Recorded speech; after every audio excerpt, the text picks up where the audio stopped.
now we have a situation where the Bet Knesset is a place where most people don't realize that it's a mini Bet HaMikdash. Doesn't matter if it's a fancy Bet Knesset, if it's a big one, it's a small one, if it has 1 minyan or 500 minyan, it doesn't make a difference. Each Bet Knesset is a mini Bet HaMikdash. So when you come to the Bet Knesset and you're talking about things that are mundane, that are not divrei Torah, that's not tefillah, you are doing not only something wrong, but you're doing something wrong in the face of your Creator. So, on Yom Kippur, many people that don't come to Bet Knesset the whole year come. And sometimes they don't realize that the point of Bet Knesset is to come to Hashem and plead with Him. On Yom Kippur specifically, the key is to say, I'm sorry. But not I'm sorry and then give me $1 million. I'm sorry, whereas like begging Hashem to give us another day to live, another week to live, another month to live, another year to live. Begging Hashem. So what are some of the things that are going to destroy a prayer? There are a few things that can destroy a prayer. A person comes to Bet Knesset completely unprepared, and he doesn't know that he's not allowed to wear leather shoes and such. So he says, I bought these shoes specially for the Chag. He says, you didn't buy it for the Chag, you bought it to show off. Because obviously if you knew anything about the Chag, you knew that you're not allowed to wear these leather shoes. Or sometimes you see these women wear this fancy dress, but it only covers half the body. It doesn't cover the whole body, it covers half the body, sometimes even less. Say, oh, I bought this dress especially for the Chag. He says, if you cared about the Chag, you'd stay home. With such a dress, I'm not even sure if you're allowed to wear it to go to sleep. Forget about going to the house of God. Or sometimes you see people, they come to the Bet Knesset, but the whole time, all they're doing is talking to people. Just talking to each other. Oh, so you bought that real estate? You bought that house? What do you think of that investment? What do you think of the stock market? Hey, how's business doing? How's the whole time this tefillah, anyone that knows anything about Yom Kippur is crying his eyes out, but this guy's talking about business. Oh, what about, you know what? Why don't we buy the aliyah together? We'll be partners. No, it usually goes for 15,000. So instead of one of us shelling out 15,000, 20,000 by ourselves, let's be partners. Next thing you know, there's 5 people partnering up on aliyah. It's like a business deal, but they forgot what the aliyah is about, bichlal. They forgot that what the aliyah is about. No, it's parnasah. Yeah, but do you know what David HaMelech says in that aliyah? If you knew what David HaMelech is saying in that prayer of parnasah, if you understood who David HaMelech was, you'd realize that just in the beginning of Tehillim, he starts off by saying, Ashrei Adam, the most praiseworthy person, is a person that didn't hang out with losers, with people that went against God. So you, that you're talking in the middle of prayer, he's talking about you. You, that you're Mechalel Shabbat, he's talking about you. So you're buying the aliyah of David HaMelech, he's saying about you the whole time in Tehillim, 150 Tehillim. Every single time he says, punish the Reshaim, punish the ones that are going against you. Why? Because David HaMelech says, same thing like Moshe Rabbeinu. He says, God gave you everything. How can you go against them, you idiot? How can you go against them? Now, I'm not saying everybody needs to be David HaMelech or everybody needs to be Moshe Rabbeinu. But if you're going to go to a place, you know that there's rules in every place. You go to a court, if you decide, regular court, civil court, if you start talking with your friends, the judge can arrest you. You can't talk, you can't even wear a hat. In America, you can't wear a hat in a court. If you start talking and the judge hears you, he can arrest you. Or at the very least, they'll throw you out. There's no care in the world of embarrassing you, not embarrassing you. The place of court is not for you to socialize.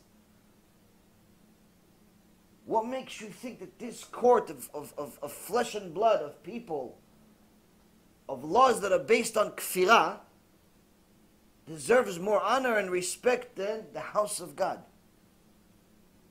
Why? Because God's not going to arrest you? But God can kill you, though. You know that. So in this week's parasha, Parashat Azinu, God tells you this. He says, in chapter 32, verse 39,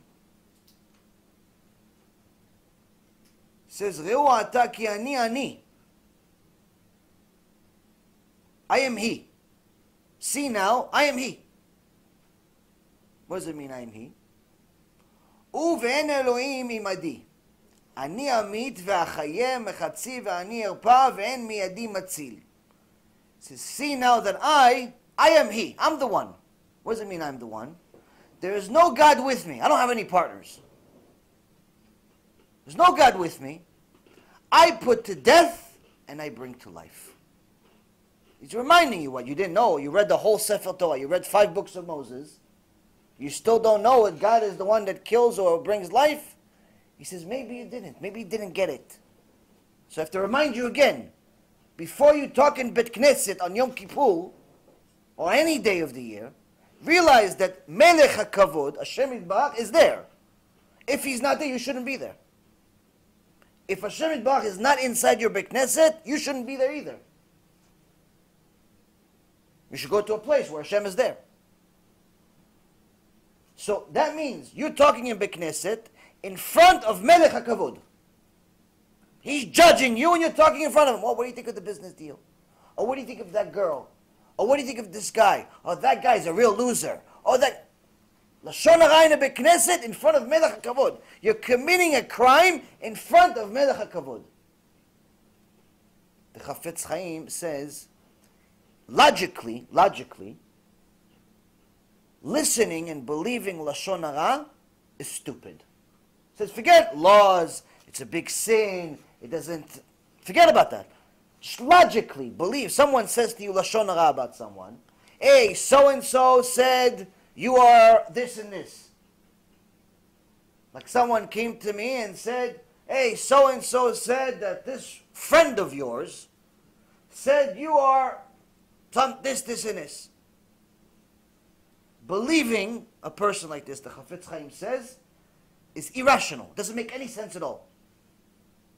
Doesn't make any sense at all. Why? He says, the person that's telling you Lashon hara about somebody else is committing a crime in front of your face by saying Lashon hara. He's committing a crime against Hashem in front of your face to you. He's saying Lashon hara about somebody else, and you're witnessing this because he's saying it to you.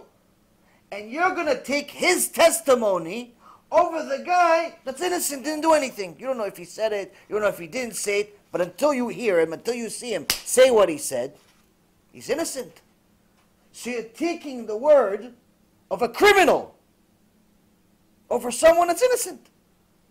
So he says, Chafetz Chaim says, you don't need to be a big religious person to know not to listen to Lashon hara. It doesn't make any sense. Why would you take the testimony of a criminal? But we add to this. If we're going to talk in Bet Knesset on Yom Kippur, why should Hashem listen to criminals?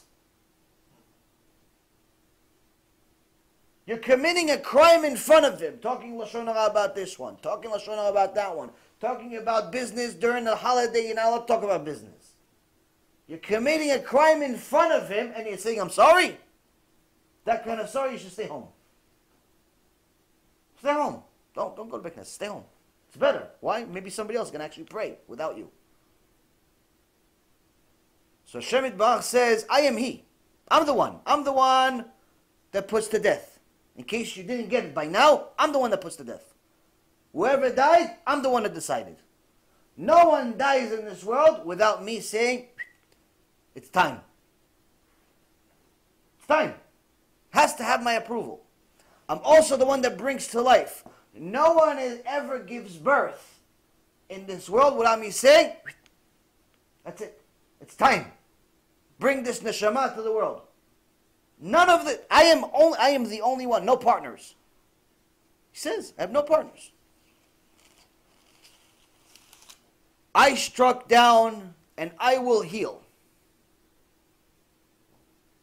I'm the one, when there's a gzerah, Hashem Yerachem, hurricanes, wars, plagues, etc. Hashem says, let's not fool ourselves. There's no one else other than me. Where was God in the Holocaust? He says right here, I struck down. It's me. I did it. Where was God during the hurricane? Me. I wrote it. I did it. He, right here. I struck down. Me. I did it.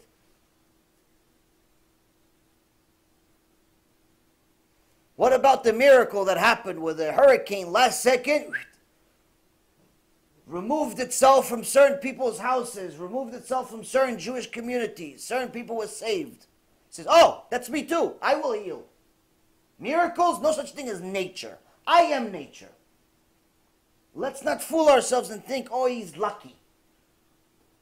Oh, he has luck. He has mazal. There's no mazal. Hashem says, I'm the one. I am he. I'm the one that heals. And there is no rescuer from my hand. So he says in the pasuk, there is no rescuer from my hand. Hashem Yerachem. He says, once I decide, I decide. There's nothing you can do about it. We have Yom Kippur in front of us. We didn't do that good on Rosh Hashanah. No one can be certain that Rosh Hashanah, they were great. No one. Why?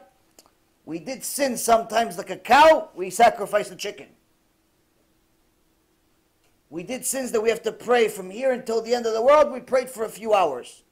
And even the few hours, we weren't really thinking about the prayer all the time, we were thinking about a few other things sometimes. We were thinking about, did I leave the car lights on in the car outside? That's what you're thinking, middle of prayer. Tell me somebody here never thought about the car in the middle of prayer.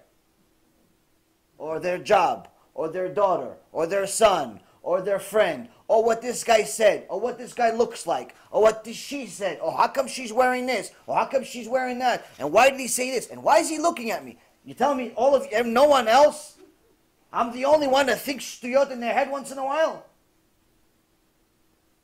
So, we had a day full of prayers, but the prayers weren't always the greatest. Hashem says, I know. I am He. I know that too. So you have Yom Kippur.